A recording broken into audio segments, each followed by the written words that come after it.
روسیه د سینټ پیټرزبورګ ښار نظامي قلعه کونستانټین. دا قلعه د لویو توپونو لپاره د 19مې پیړۍ په منځ کې جوړه شوې وه. د کلا بهر د فلزي تختو لخوا ساتل کیږي. د اوسپنې په زغره کې یو سوری د توپونو لپاره جوړ شوی و. د ګرانیټ بلاکونو څخه یو له منځه تللی. موږ کولی شو ښکته لاړ شو.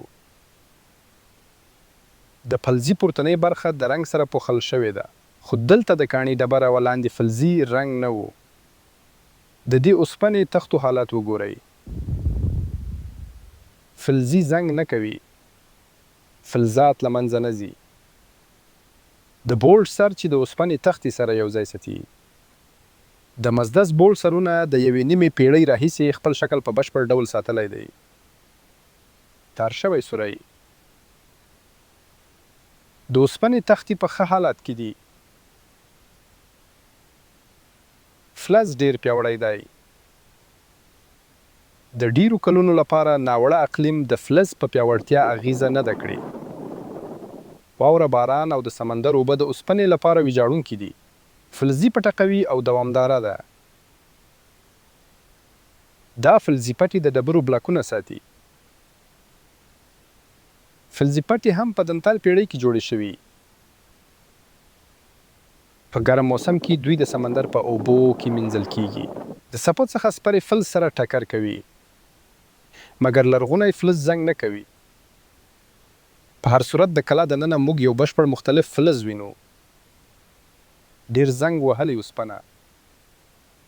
فلز د کور دننه دی او په رنګ پوښل شوی. مګر فلزي محصولات ډیر زنګ وهي. دې زنګ ته وګوره. د توپچي توپک لپاره غره. د زنګون په واسطه ویجاړ شوی. زنګ فلزي خوري. زنګ په بې رحمۍ سره د اوسپنه ویجاړوي. ولې یو ډول فلزي زنګ د رنګ لاندې او د کور دننه خرابېږي؟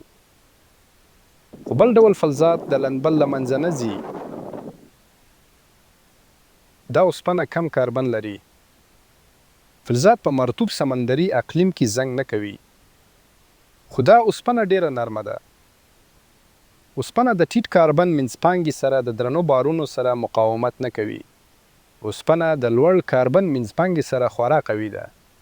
د دې ډول اوسپنې څخه قوي جوړښتونه کیدای شي. مګر دا ډول اوسپنه ډیر زنګ وهي. د اوسپنې مختلف کیمیاوي جوړښت. دا د سټینلیس پخوانی فلزاتو راز دی.